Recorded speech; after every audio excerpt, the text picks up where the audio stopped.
Hello, welcome back to my YouTube channel. My name is Oluka Auntie Daycare. If today is your first on this channel, I am so happy to have you on board. You are so welcome. Yes. So the last time we learned about Alo Akpamo and Alo Akpagbe, and I am sure you know the difference now very well. Okay, so this week we're going to be learning about Ewi.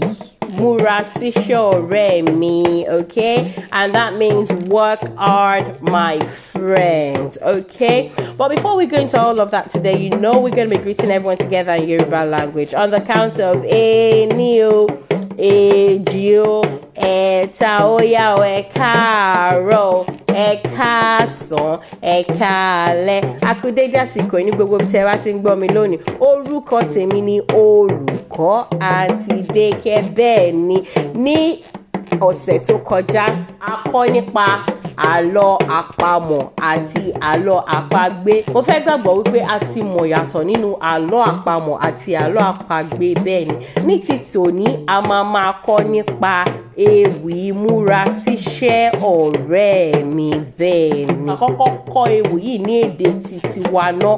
Màá kọ́kọ́ kọ́ ní èdè Yorùbá kí n tó wá túmọ̀ rẹ̀ sí èdè Gẹ̀ẹ́sì fún àwọn akẹ́kọ̀ọ́ mi. Ó yá o, ẹ máa bá wa ká lọ. So guys, múra sí iṣẹ́ rẹ ọ̀rẹ́ mi is the ewì that we're going to be learning today, which means work hard, my friend. Okay, now I'm going to recite it in Yoruba, but I will do the translation in English on the screen, and then you can just see what it means, okay, as I recite it. Okay, so here it is.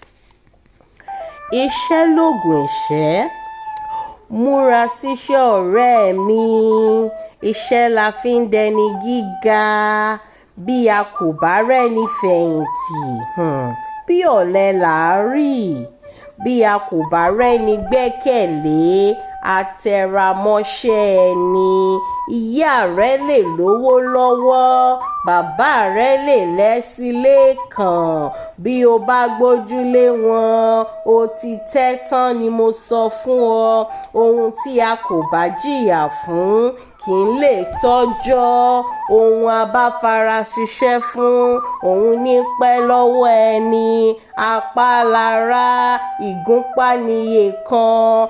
Báyé bá ń fẹ́ ọ lónìí, tàbí o wà nípò àtàtà, táyé ń yẹ ọ́ sí tẹ̀rín-tẹ̀rín, jẹ́ kí o dẹni tí ń rágó, kí o rí báyé tí ń yínmú sí ọ. Ẹ̀kọ́ sì tún sọ ní dọ̀gá. Múra kí o kọ́ ọ dáradára.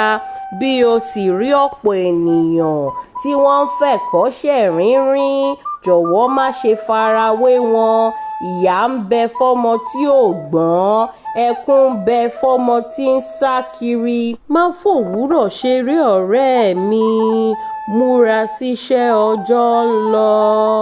And that is it for today. Until next week. And as you know, we're going to be saying our Odabo together on the count of ení o, èjì o, ẹ̀ta ó yá o, ó dàbọ̀. Thank you very much. Ẹ ṣeun.